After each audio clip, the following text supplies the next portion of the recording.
बहुत जबरदस्त खबर आ रही है साथियों, और सऊदी अरब की तरफ से खबर है। बहुत सारे हेडलाइंस बन चुकी हैं इसके ऊपर अंतर्राष्ट्रीय मीडिया पर। कई जगह कहा जा रहा है कि रूमर हो सकता है, क्योंकि इतना बड़ा फैसला सऊदी नहीं ले सकता। लेकिन हां, सऊदी की तरफ से डिसीजन आ रहा है कि उसने अमेरिका के प्रति अपनी जो नफरत है अब वो जग जाहिर कर दी है। नफरत जग जाहिर कर दी है।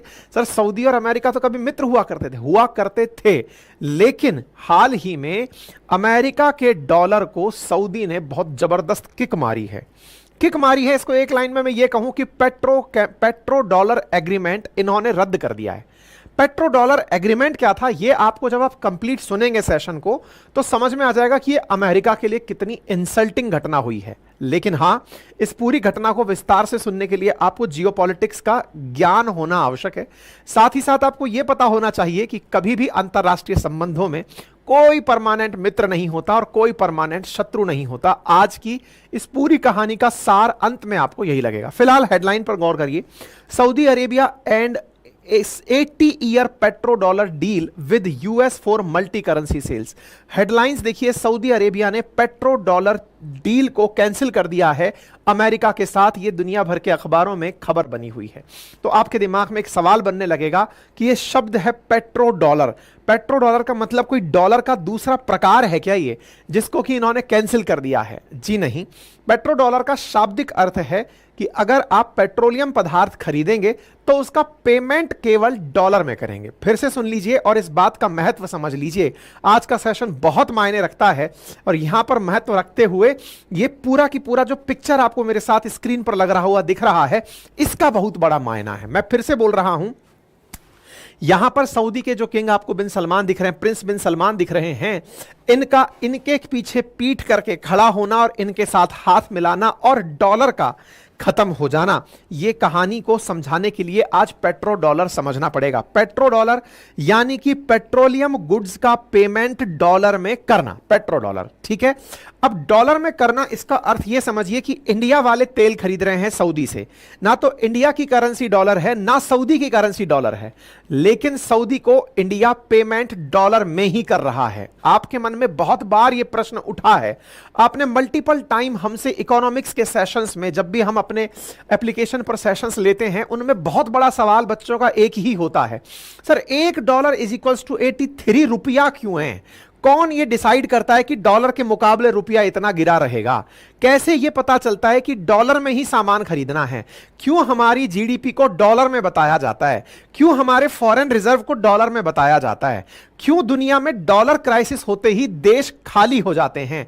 क्यों पाकिस्तान के अंदर इस तरह का हालात क्रिएट हुआ कि डॉलर खत्म तो पेमेंट क्राइसिस पैदा हो गया? क्यों 1991 के अंदर भारत के साथ ऐसा हुआ कि उसके डॉलर फॉरेन रिजर्व खत्म हुआ, तुरंत हम लोगों का हाल बेहाल हो गया और हमें गोल्ड गिरवी रखना पड़ा? After all dollar dollar dollar क्या है? अरे साहब, डॉलर के पीछे अमेरिका की कूटनीति है।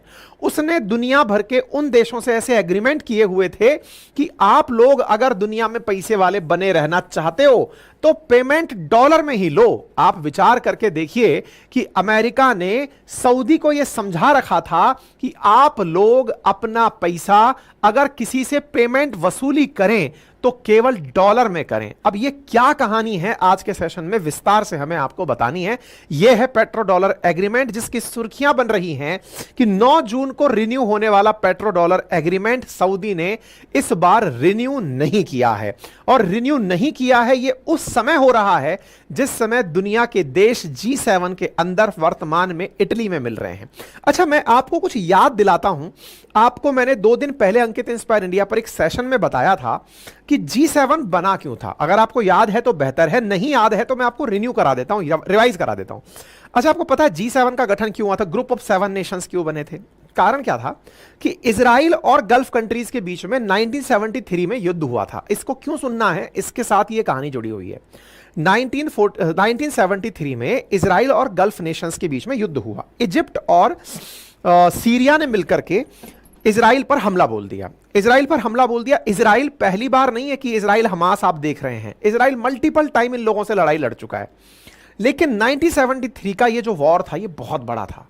गल्फ के अधिकांश देश यानी पर्शियन खाड़ी के आसपास के जो बड़े देश हैं, चाहे सऊदी हो, चाहे ईरान हो, चाहे यूएई हो, जो बड़े देश गल्फ में कंट्रोल करते हैं, इन सब का सिंपैथी जो था ना वो फिलिस्तीन के साथ था जैसे हमेशा होता है, और इजराइल के खिलाफ था। 1973 में इजराइल के खिलाफ ये सब एक हो गए और युद्ध करने का धावा बोल दिया साहब। अब इस धावे के साथ हुआ ये कि इजराइल ने अपने आप को इतना मजबूती से रखा कि उसने इन देशों के बहुत सारे क्षेत्रों पर कब्जे कर लिए। इधर की तरफ इजिप्ट का सिनाई पेनिनसुला, उधर भी सीरिया की गोलन हाइट्स वगैरह, इन सब क्षेत्रों के ऊपर जॉर्डन, इनके बहुत सारे क्षेत्रों पर इजराइल कब्जा कर लेगा। इजराइल के पास इतनी क्षमताएं कहां से आई? तो निकल कर आया कि इनके पीछे कोई जिम्मेदार था, रिचर्ड निक्सन, अमेरिका के राष्ट्रपति। अमेरिका क्या कर रहा था? इजराइल को फंडिंग दे रहा था। किस बात की? कि तुम युद्ध करो, पैसे की चिंता मत करो, तुम हमारा नाम ऊंचा करोगे, तुम हमारी क्लास के वो टॉपर विद्यार्थी हो जिसका रैंक 1 होना जरूरी है, और तुमको जो सुविधाएं चाहिए बताओ, हम तुम्हारे साथ हैं, जैसा अमेरिका आज भी कर रहा है। अमेरिका ने लगभग उस दौर में 18,000 करोड़ डॉलर इतना धन इजराइल की सहायता के लिए दिया। इजराइल की सहायता को मिले इस धन से ऑयल पैदा करने वाले देश नाराज हो गए। अब यहीं से कहानी इंटरेस्टिंग क्रिएट होती है। ऑयल पैदा करने वाले देश, कौन पैदा करता है साहब oil? OPEC countries. OPEC countries बोले तो organisation of petroleum exporting countries. अब ये क्या है? ये सऊदी के नेतृत्व में ऐसे देशों का समूह है जो दुनिया में तेल पैदा करता है। दुनिया में 2 ही प्रकार के देश तेल पैदा करते हैं, आइदर ओपेक और ओपेक प्लस। ओपेक वो है जो कि organisation of petroleum exporting countries में आते हैं, जिसमें सऊदी उनका राजा है, मतलब कि लीडर है, सबसे ज्यादा तेल पैदा करता है। दूसरी तरफ ओपेक प्लस का राजा रशिया है, यानी जो ओपेक में नहीं वो ओपेक प्लस में है, और रशिया उनकी लीडरशिप करता है। ठीक है, अब ओपेक की कहानी सुनो। अब इन देशों ने कहा कि भाई साहब अमेरिका वालों, तुम हमारे ऊपर हमले का आदेश इजराइल को देते हो, पैसा देते हो कि जाओ तुम हमला करो, बेटा तुम्हारे ऊपर जब हम हमला करेंगे ना तुम संभाल नहीं पाओगे। कैसा हमला?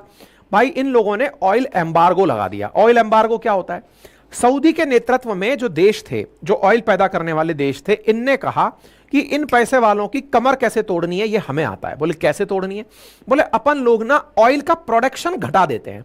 ऑयल का प्रोडक्शन घट जाएगा तो इन लोगों के पास तेल पहुंचेगा नहीं, तेल नहीं पहुंचेगा तो तेल की कीमतें बढ़ने लगेंगी, तेल की कीमतें बढ़ने लगेंगी तो महंगाई बढ़ने लगेगी, और ये डेवलप्ड इकोनॉमीज महंगाई सरेंडर कर देती हैं, क्योंकि इनके यहां महंगाई बड़ी 2% 3% के आसपास ही चलती है।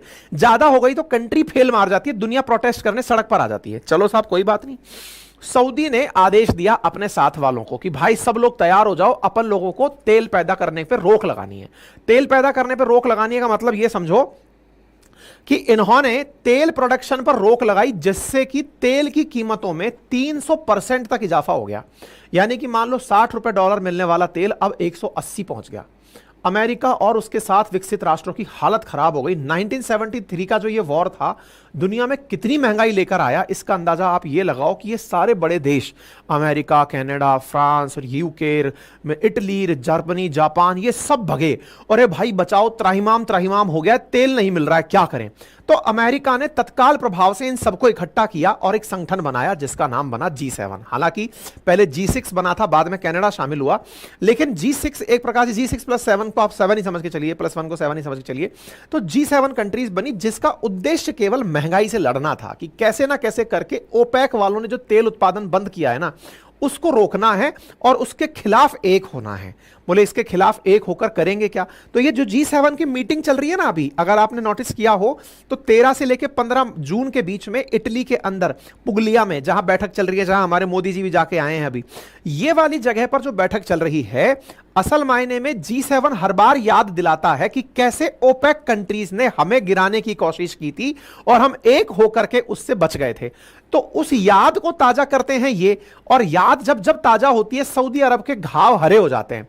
वो कहता है अच्छा बेटा, मतलब तुम ये जश्न मना रहे हो कि सऊदी अरब को हमने मजा चखाया था, अभी तो मजा चखाना बाकी है। लेकिन हुआ क्या? अब सुनो साहब, स्थितियां बदलती हैं, पैसे के आगे हर आदमी बिकता है। अमेरिका की तरफ से अमेरिकी राष्ट्रपति ने एक चाल चली। क्या चाल चली? अमेरिकी राष्ट्रपति जो है ना, वो सऊदी अरब की यात्रा की तरफ भिजवा दिए अपने लोगों को कि देखो अपन इजराइल को पैसा दिए जिससे सारा संकट हुआ है, अब जाओ सऊदी के पास और जाकर उससे कहो कि तुम क्या पड़े हो इस चक्कर में, तुमको पैसा चाहिए और पैसे से पावर चाहिए, मैं तुम्हें गारंटी देता हूं कि इजराइल तुम पर हमला नहीं करेगा। और बोलो, सऊदी को यह डर था कि अमेरिका इजराइल को इतना वेपन दे देगा कि वो तो एक दिन सऊदी पर कब्जा कर लेगा। हर देश को लगता है ना, क्योंकि इजराइल तो सुपड़ा साफ करता आ रहा था सबका, धड़ाधड़ धड़ाधड़। अमेरिका बैकडोर से सऊदी से बात कर लिया, तुम चिंता मत करो, मैं तुम्हारे साथ हूं, तुम्हारे ऊपर हमला नहीं होने दूंगा इजराइल का। और बोलो, सऊदी ने कहा कि यार बात तो सही है, अगर आप मुझ पर हमला नहीं होने देंगे इसका मतलब आप मेरे हिमायती हैं, मेरे लिए भला सोचते हैं। बोले और नहीं तो क्या, और तुमको एक चीज दूं, तुम कह रहे हो कि मैंने इजराइल को पैसा दिया है, अरे उसको तो पैसा दिया है, तुमको तो मैं डॉलर्स की खान लगा देता हूं, बोलो क्या चाहिए तुम्हें। बोले सर कैसे करोगे। बोले अभी जो तुम तेल बेचते हो इसका पेमेंट कैसे लेते हो। बोले सर किसी से गोल्ड में लेते हैं, किसी से गुड्स में लेते हैं, बार्टर सिस्टम चल रहा है सर फिलहाल, तो बाकी जो जिसमें दे दे।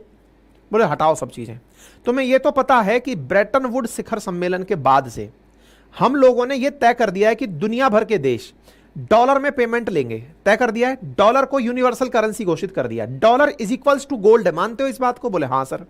तो बोले dollar is equals to gold है तो क्यों ना तुम ऐसा करो कि दुनिया का कोई भी देश अब तुमको पेमेंट करे तो डॉलर में करे, और हम तुम्हारे साथ खड़े हैं, अगर कोई पेमेंट ना करे तो उससे पैसे हम दिलवाएंगे। बोलो और क्या चाहिए।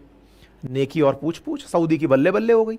एक तरफ से तो सिक्योरिटी मिल गई, देखो अमेरिका की ये बहुत अच्छी आदत है, पहले पीटता है और फिर पुचकारता है, और पुचकारता है तो सामने वाले को लगता है कि हमारी भलाई के लिए पीटा था। जैसे पापा जी पीटते हैं ना आपको कभी, तो पापा जी का पीटना एंड में क्या लगता है, पापा जी पीटे तो हमारे भले के लिए ही थे। तो अमेरिका को ऐसे ही अंकल पापा थोड़ी कहते हैं साहब।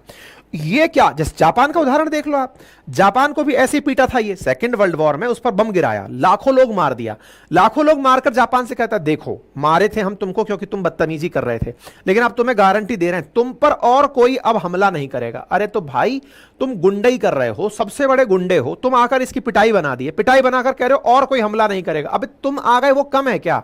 अब जापान पर तब से लेकर लाखों पुलिस, लाखों की जो सेना है ना अमेरिका की, वो जापान में ही रहती है पूरे टाइम। जापान कुछ सोच ही नहीं पाता, तो वो कहता है अब तरक्की कर लेंगे हम, इससे अच्छा तो यही है। अमेरिका सपने यही दिखाता है कि चिंता मत करो हम तुम्हारे साथ। सऊदी के साथ भी यही हुआ, एक तरफ से तो थपड़ाया गया उसको क्योंकि इजराइल मारता हुआ ला रहा था, अरब कंट्रीज को हरा दिया, इधर की तरफ से सऊदी से कहा चिंता मत करो, पूरा पेमेंट डॉलर में कराएंगे। सऊदी ने कहा यार ये तो बहुत अच्छा एग्रीमेंट है यार, कोई बात नहीं।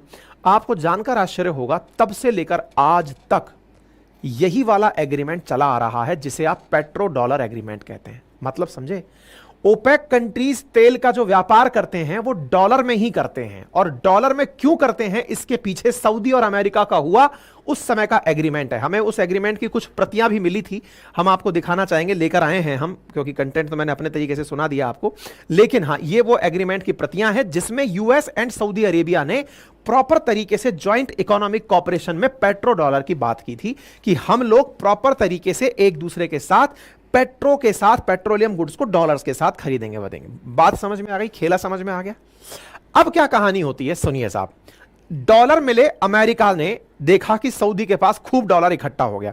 अच्छा आपके दिमाग में एक प्रश्न और बनेगा कि यार ऐसा क्या था कि डॉलर का इतना बड़ा सिक्का चलता था। देखो इसके पीछे की कहानी मैंने मल्टीपल टाइम सुनाई है, एक बार फिर से ब्रीफ में बता देता हूं कि डॉलर इतना ज्यादा चला कैसे। इसके पीछे की गणित केवल इतनी सी समझो कि फर्स्ट वर्ल्ड वॉर में अमेरिका बहुत लेट एंट्री करता है और दुनिया में वेपन्स का और पैसे का सप्लायर बनता है। अमेरिका फर्स्ट वर्ल्ड वॉर में भी कमाने वाला देश बनता है, सेकंड वर्ल्ड वॉर में भी सबसे अमीर देश बनके निकल के आता है क्योंकि दुनिया को वेपन और पैसे देता है। अमेरिका जब पूरी दुनिया लड़ झगड़ के बर्बाद हो लेती है तब अपनी दो बैंक के माध्यम से, एक का नाम वर्ल्ड बैंक और एक का नाम आईएमएफ, ये दोनों ब्रेटन वुड ट्विंस कहलाती हैं, इन दो बैंक के माध्यम से दुनिया को कर्जा देता है, जिसको जितना पैसा चाहिए ले जाओ मैं दूंगा। अमेरिका का ये जो पैसा देने का तरीका था ना इन देशों को, इसने सबको अमेरिका के प्रति गुलाम बना दिया कि प्रभु आप ही हो। उस समय तक दुनिया के देश एक दूसरे के साथ गोल्ड में व्यापार करते थे, गोल्ड में व्यापार करते थे, गोल्ड ही करेंसी हुआ करता था। दुनिया का सबसे ज्यादा गोल्ड अमेरिका ने अपने पास इकट्ठा कर लिया। अमेरिका के पास हुए गोल्ड के इकट्ठे होने के बाद कि अब यार रोजाना गोल्ड थोड़ी चलेगा, कोई चोरी भी हो सकता है, नकली भी गोल्ड आ सकता है, तो बोले एक काम करते हैं, गोल्ड को तो रखते हैं हम अपने रिजर्व में और उसकी एवज में हम नोट की छपाई करते हैं। उस नोट को डॉलर कहा गया। फिर दुनिया में डॉलर चलने लगा, तो बोले अगर डॉलर को मानना है तो समझो कि गोल्ड मान रहे हो, dollar is equals to gold हुआ करता था। आप मतलब इस बात को समझकर देखिए कि अमेरिका का जो डॉलर होता था ना वो गोल्ड के इक्विवेलेंट होता था। 1971 में जाकर के रिचर्ड निक्सन ने डॉलर और गोल्ड का आपस में विनिमय बंद करा दिया था। 71 से पहले तो यह था कि आप जाकर के उनकी बैंक से यह कहें कि डॉलर पकड़ो, मेरा तो गोल्ड वापस दे दो, तो वो गोल्ड दे सकता था। Dollar is equals to gold हुआ करता था।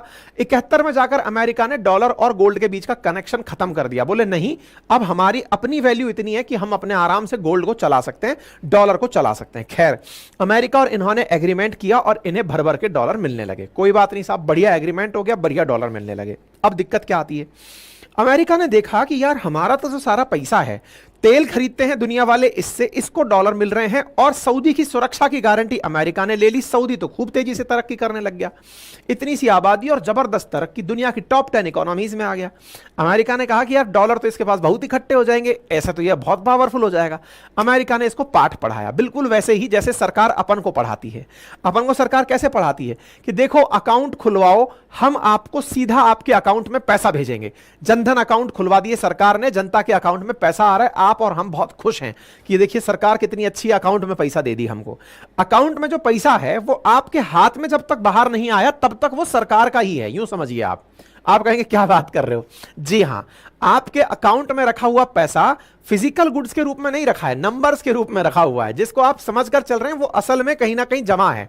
सरकार उसी की तो घुमा फिरी कर करके पैसे बना रही है। किसी को लोन देना हो, किसी को कर्जा देना हो, किसी कंपनी का डेट मिटाना हो, कंपनीज को सरकारी तरीके से बैंक के माध्यम से चलाया ही इसलिए जाता है। बैंकिंग सिस्टम किसी भी इकोनॉमी की सबसे बड़ी नींव बनी ही इसलिए है कि पैसा मार्केट में ना रहकर सरकार की बैंक में रहे, और बैंक का पैसा सरकार अपना मानती है, उसी को वो कर्जे पे दे दे करके लोगों के काम कराती है। चलिए खैर, इस बात पर कभी और आएंगे।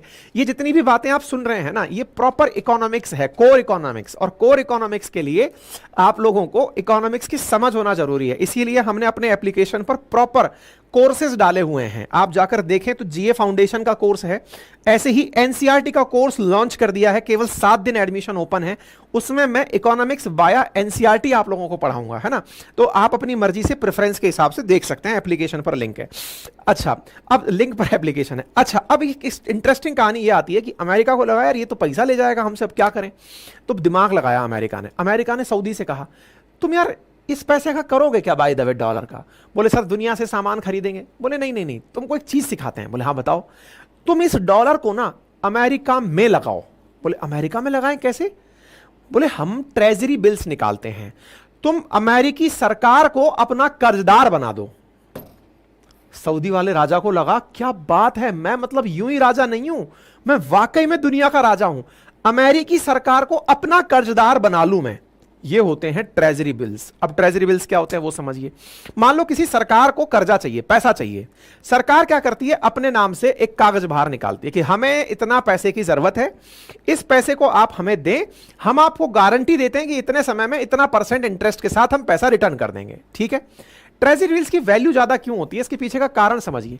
सरकार की वैल्यू, सरकार की इमेज उन कागजों के पीछे होती है। अगर सरकार कल को पैसा देने से मना कर दे, इसका मतलब है कि वो सरकार फेल मार गई, बेइज्जत हो गई। कोई भी सरकार, कोई भी इकोनॉमी फेल नहीं होना चाहती, इसलिए ट्रेजरी बिल्स की वैल्यू सबसे ऊपर होती है। दुनिया भर के जो देश हैं वो दूसरे देशों के ट्रेजरी बिल्स में इसीलिए पैसे लगा के रखते हैं कि कंट्री फेल नहीं मारेगी, पैसा सेफ है, हमारा पैसा बढ़ता रहेगा। सऊदी को ये उलझा करके पैसा खुद वापस लेगा। सोचो, पहले तेल बिकवा के डॉलर मंगवाए, डॉलर मंगवा करके डॉलरों को अमेरिका में वापस मंगवाया, और उसको पकड़ा क्या दिया, ट्रेजरी बिल, कि ये रखो, जब चाहोगे पैसा हमसे ले लेना, अमेरिका में सुरक्षित है। तो डॉलर पहुंच गया वापस, अमेरिका के पास पहुंच गया। सब चलता रहा। सऊदी को कभी इस चीज की कमी महसूस नहीं हुई कि अमेरिका उसके साथ कुछ गलत कर रहा है। लेकिन समय किसका कब रहा है, दुनिया के और देश भी धीरे धीरे तेज बढ़ने लगे। निकल कर आने लगा चाइना। चाइना दुनिया की सेकंड बड़ी मार्केट बन गया, सेकंड बड़ी पावरफुल इकोनॉमी बन गया। साथ ही साथ रशिया कम आबादी के साथ पर कैपिटा इनकम में आगे बढ़ते हुए वो जबरदस्त तरीके से अमेरिका को टक्कर देने आ गया। Russia, China, India, south Africa और ब्राजील, इनने मिलकर के एक संगठन बनाया जिसका नाम रखा ब्रिक्स। ब्रिक्स वालों ने आपस में बात करी कि यार अगर ऐसे ही अमेरिका की सरपरस्ती चलती रही तो यार ये तो हमको एक दिन काउंट ही नहीं करेगा, सब तरफ डॉलर ही डॉलर हो जाएगा। आपको जानकर आश्चर्य होगा कि दुनिया की 90% जो ट्रांजैक्शंस हैं आज भी इंटरनेशनल ट्रेड वो डॉलर में होती है। खुद चाइना भी अगर किसी के साथ व्यापार कर रहा है, मतलब चाइना इतनी बड़ी इकोनॉमी है, उसके बावजूद भी अगर उसे गल्फ से तेल खरीदना है तो पेमेंट डॉलर में ही देना पड़ेगा। आप समझिए इस बात का। तो जब पेमेंट डॉलर में ही देना पड़ेगा तो बोले यार ये तो बेकार बात है। इन सब पैसे वाले देशों ने मिलकर के एक डिसीजन लिया कि यार दुनिया में से डॉलर का हटाओ, मतलब इसका सिक्का चलता है, इसका सिक्का हटाओ। बोले क्या करें? बोले डी डॉलराइजेशन करो। डी डॉलराइजेशन मतलब डॉलर को मार्केट से भगा दो, मानना ही बंद कर दो, पेमेंट डॉलर में करने बंद कर दो। बोले पेमेंट डॉलर में करना बंद कर दें, क्यों? बोले इसकी जगह अपन अपनी करेंसी में पेमेंट करेंगे। तुमको उस पेमेंट से चाहिए क्या? सामान चाहिए ना। सामान के नाम पर तुम्हें वेपन चाहिए, तुम्हें घर के अंदर जरूरी सामान चाहिए।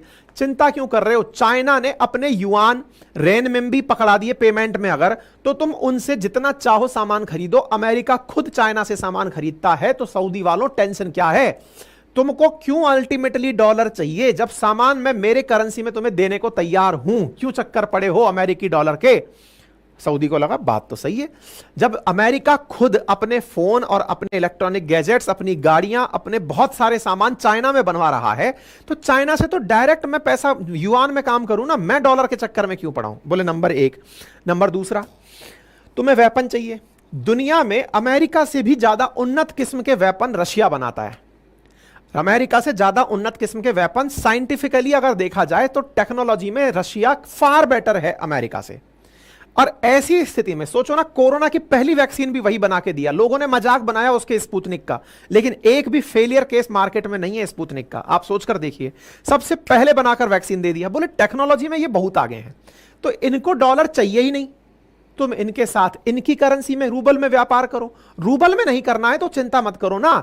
इंडिया से, चाइना से, रशिया से, ब्राजील से, साउथ अफ्रीका से, इनसे मिलकर के हम एक अलग करेंसी बना लेते हैं, ब्रिक्स करेंसी बना लेते हैं, उसमें व्यापार कर लेंगे। बोलो क्या चाहिए? सऊदी को बात समझ में आने लगी कि बात में तो कुछ दम तो है गुरु, यदि ये सब लोग इतना जिद कर रहे हैं तो। बोले करना क्या होगा? बोले सबसे पहले खुद को इस बंधन से मुक्त करो कि मैं तेल का पेमेंट केवल डॉलर में लूंगा। ये जो केवल शब्द है ना, ये मिटा दो। भाई तुम्हें अमेरिका की जरूरत क्या है? पेमेंट आता है डॉलर में, बढ़िया है। तुमको ये नहीं कह रहे कि आप डॉलर लेना बंद कर दो, कह ये रहे हैं केवल डॉलर लेना बंद कर दो। डॉलर के अलावा तुमको युआन मिले, रेनमिंबी मिले, तुमको यूरो मिले, तुमको पाउंड मिले, तुमको रूबल मिले, तुम्हें रुपी मिले, जो मिले उसमें पेमेंट लो और उस देश के साथ अपना पर्सनल व्यापार करो। क्यों अमेरिका की दुम बने हुए घूम रहे हो? अपनी इज्जत पहचानो। सऊदी के प्रिंस को यह बात समझ में आई कि यार मेरी तो बहुत इज्जत है और बहुत इज्जत है, मैं अमेरिका का पिछलग्गू क्यों बना हूं?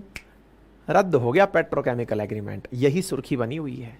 अगर बात समझ में आ गई ना तो एक बार थम्स अप कर दो। पूरी कहानी थी जो मैंने आपको सुनानी थी, वो मैंने आपको बता भी दी है, किस प्रकार से अमेरिका के साथ सऊदी ने खेला कर दिया है। आपको जानकर आश्चर्य होगा, प्रति साल $3.5 ट्रिलियन का तेल का व्यापार होता है गल्फ कंट्रीज से। यानी इंडिया की जितनी टोटल जीडीपी है, इतने का तो ये लोग तेल बेच लेते हैं। तेल के बराबर का डॉलर घूमता है मार्केट में। अब सोचिए कि अगर डॉलर को अगर ओपेक कंट्रीज किनारा कर दें, पेट्रो डॉलर से एग्रीमेंट से बाहर आ जाएं, दुनिया की और करेंसी चलने लगें, तो अमेरिका का सिक्का चलता हुआ बंद होगा। तो यह अमेरिका के लिए कितनी बड़ी न्यूज होगी। लोग कह रहे हैं कि यह घटना रशिया के उकसावे पर हुई है। ऐसा क्यों? हाल ही में रूस के ऊपर काफी सारे सैंक्शंस यूरोपियन देशों ने लादे हैं, जिनमें अमेरिका बोला कि मैं डॉलर्स तुम्हारे देश में नहीं आने दूंगा। रशिया ने कहा जो हुक्म जहां पनाह, अब मैं अपने शेयर मार्केट में तुम्हारे डॉलर नहीं चलने दूंगा। असली लड़ाई सिक्के की चल रही है बॉस। किसका सिक्का चलता है? अमेरिका का सिक्का रशिया में चलना बंद है, तो रशिया वालों ने सऊदी को भड़काया कि इनको असली सबक तुम्हें सिखाना है। हालांकि गल्फ वाले डरे हैं कि इस न्यूज को ज्यादा बाहर मत निकालो, हमने कुछ ही दिन ऐसा हुआ है कि इस एग्रीमेंट से किनारा किया है। कई न्यूज वाले तो स्पष्टीकरण दे रहे हैं कि नहीं नहीं ऐसा कुछ नहीं है, ये केवल प्रोपेगेंडा चलाया जा रहा है, ऐसा नहीं है। लेकिन वास्तविकता यह है कि यह एग्रीमेंट अभी तक रिन्यू नहीं हुआ है, और अगर साथियों ऐसा होता है तो यह अमेरिका के लिए बहुत बड़ा सेटबैक होगा और दुनिया के लिए उगते हुए दुनिया के एक नए सूरज का बिल्कुल प्रतिबिंब प्रदर्शित करेगा। बाकी आप इस विषय पर क्या सोचते हैं? अपनी राय जरूर रखें। और हां,